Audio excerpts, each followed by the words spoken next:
True, very, very dreadfully nervous I have been and am. But why would you say that I'm mad? The disease had sharpened my senses, not destroyed, not dulled them. Above all was the sense of hearing acute. I heard all things in heaven and in earth. I heard many things in hell. How, then, am I mad? Hearken and observe how healthily, how calmly I can tell you the whole story. It is impossible to say how the idea entered my brain, but once conceived, it haunted me day and night. Object there was none. Passion there was none. I loved the old man. He had never wronged me. He had never given me an insult. For his gold I had no desire. I think it was his eye. Yes, it was this. He had the eye of a vulture, a pale blue eye with a film over it. Whenever I fell upon me, my blood ran cold, and so, by degrees, very gradually, I made up my mind to take the life of the old man, and thus rid myself of the eye forever. Now, this is the point. You fancy me mad. Madmen know nothing, but you should have seen me. You should have seen how wisely I proceeded, with what caution, with what foresight, with what dissimulation I went to work. I was never kinder to the old man than during the whole week before I killed him, and every night, about midnight, I turned the latch of his door and opened it, oh, so gently, and then, when I had made up opening sufficient for my head, I put it in a dark lantern, all closed that no light shone out, and then I thrust in my head. Oh, you would have laughed and how currently I thrust it in. I moved it slowly, very, very slowly, so that I might not disturb the old man's sleep. It took me an hour to place my whole head within the opening, so far that I could see him as he lay upon his bed. Ha! Would a madman have been so wise at this? And then, when my head was well in the room, I undid the lantern cautiously, oh, so cautiously, for hinges cracked. I undid it just so much that a single thin ray fell upon the vulture eye, and this I did for 7 long nights, every night just at midnight, but I found the eye always closed, and so it was impossible to do the work, for it was not the old man who vexed me, but his evil eye, and every morning when the day broke, I went boldly into the chamber, and spoke courageously to him, calling him by name in a hearty tone, and then inquiring how he has passed the night. So you see he would have been a very profound old man indeed, to suspect that every night, just at 12, I looked in upon him while he slept. Upon the 8th night, I was more than usually cautious in opening the door. I watched minutes, hands moved more quickly than that mine. Never before that night had I felt the extent of my powers, of my sagacity. I could scarcely contain my feelings if triumph, though think that there I was, opening the door, little by little. One had not even to dream of my secret deeds or strokes. I fairly chuckled at idea, and perhaps he heard me, for he moved on the bed suddenly, as if startled. Now, you may think that I drew back, but no.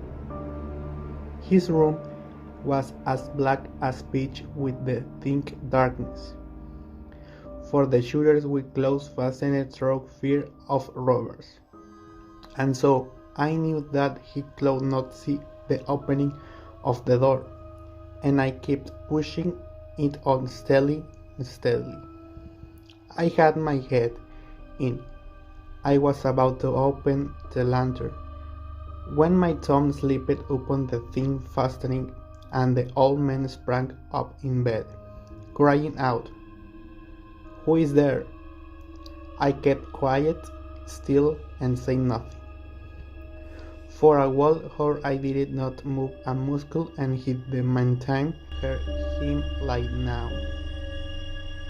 He was still sitting up the bed listening, just as I had not, night after night, working to the dead watches in the wall. Presently I heard a slight groan, and I knew it was the groan of mortal terror. It was not a groan of pain of the grief. Oh no! It was the low, sleepy sound that arises from the bottom of the soul when overcharged with awe. I knew the song well. Many a night used at midnight, when all the world slept and it welled up from my own bosom, deepening with its dreadful echo. The terror that distracted me, I say I knew it well. I knew what an old man felt. I pitied him, although I chuckled at her. I knew that had been lying awake ever since the first slight noise. When he turned in the bed, his fears had been ever. He had been trying to fancy them causeless, but could not. He had been saying to himself, "It is nothing but the wind of the chimney. It is only a mouse crossing the floor." Or, "It is a merely cricket which has made a single chirp." Yes, he had been trying to comfort himself with these suppositions, but he had found all in vain. All in vain, because death, in approaching him, had stalked with his blank shadow before him, and enveloped the victim. And it was the mournful influence of the unperceived shadow that caused him to feel, although he neither saw nor heard, to feel the presence of my head within the room.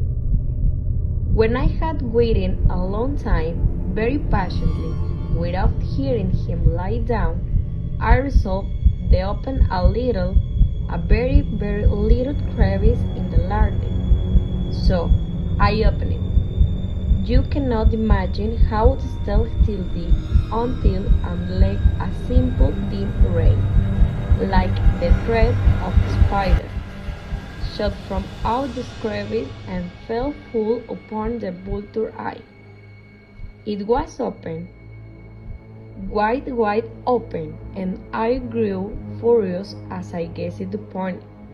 I saw it with perfect distinctness, all a dull blue, with a hideous veil over it that chilled the very marrow in my bones.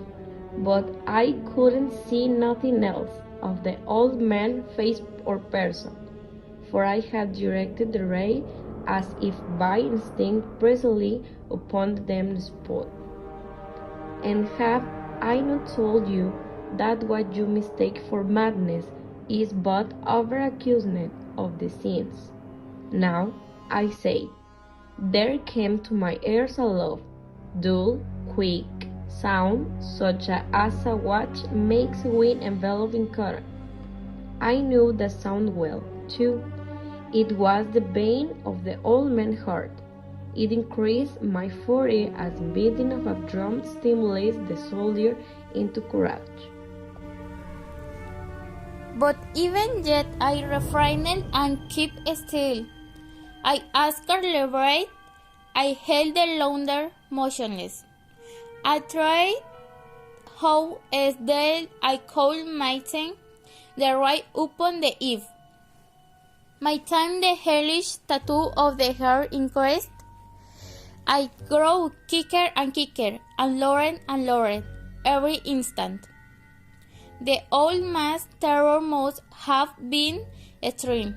I grow lowered, I sigh, lowered every moment. Do you mark my will? I have told you that I am nervous, so I am. And not at the dead hour of night, amid the dreadful silence of that old house, so strange a noise as this excites me to uncontrollable terror. Yet for some minutes longer I refrained and stood still. But the waiting grew louder. I turned the hardmost board, and now a new stirring seats me the sound gold be heard by neighbor. The old men's hour had come. With a loud yell, I threw open the lantern and leaped into the room. He scared once only. In an instant, I dragged him to the floor and pulled the heavy bed over him. I think smiled gaily to find the bed so far done, but for many minutes the hair went on with a mournful sound. This, however, did not dismay. It could not be heard through the wall. At length it ceased. The old man was dead. I removed the bed and examined the corpse. Yes, he was stone dead. I placed my hat upon the heart and held it there many minutes.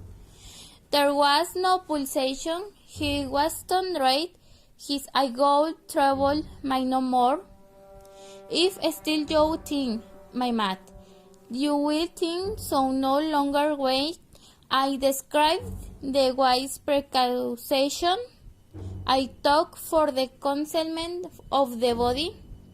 The night one, and I worked as daily, but I silenced fears of all I dismember the corpse. I cut off the head and the arms and the legs. I then took up 3 planks from the flooring of the chamber and deposited all between the scantlings. I then replaced the board so cleverly, so cunningly, that no human eye, not even his, could have detected anything wrong. There was nothing to wash out, no stain of any kind, no blood spot whatever. I had been too wary for that. A tube had cut all. Haha. When I had made an end of these labors, it was 4 o'clock, still dark as midnight. As the bell sounded the hour, there came a knocking at the street door. I went down to open it with a light heart, for what had I now to fear? There entered 3 men, introduced themselves with perfect suavity as officers of the police. A shriek had been heard by a neighbor. During the night, suspicion of foul play had been aroused. Information had been lodged at the police office, and they, the officers, had been deputed to search the premises. I smiled, for what had I to fear? I bade the gentlemen welcome. The shriek, I say, was my own in a dream. The old man I mentioned was absent in the country. I took my visitors all over the house. I bade them search well. I led them, at length, to his chamber. I showed them his treasure, secure, undisturbed, the enthusiasm of my confidence. I brought chairs into the room, desired them here to rest from their fatigues, while I myself, in the wild audacity of my perfect triumph, my own seat upon the very spot beneath which reposed the corpse of the victim. The officers were satisfied. My manner had convinced them I was singularly at ease. They sat and while I answered cheerily, they chatted of familiar things, but ere long I felt myself getting pale. I wished them gone. My head ached and I fancied a ringing in my ears, but still they sat and still chatted. The writing became more distinct. It continued and became more distinct. I talked more freely to get rid of the feeling, but I continued and getting defined it until at length I found that the noise was not within my ears. Not up, I know great very plain, but I talked more fondly and with a heightened voice. Yet the sound increased, and what could I do? It was allowed to quick it sound, much such a sound as a watch make when enveloped in cotton. I gasped for breath, and yet the officer's heart is not. I talked more quickly, more vehemently, but the noise suddenly increased, arose, and agreed about tribes in a high key and with violent gesticulation. But the noise suddenly increased. Why would they not be gone? I paced the floor to the floor with heavy strides, as if excited to the fury by the observation of the man. But the noise suddenly increased. Oh God, what could I do? I foamed, I writhed, I swore. I saw the chair upon which I had been sitting and grated it upon the boards, but the noise arose over all in continuation increased. It grew louder, louder, louder, and still the man chatted pleasantly and smiled. Was it possible to hear or not? Oh my God! No, no. They heard, they suspected, they knew.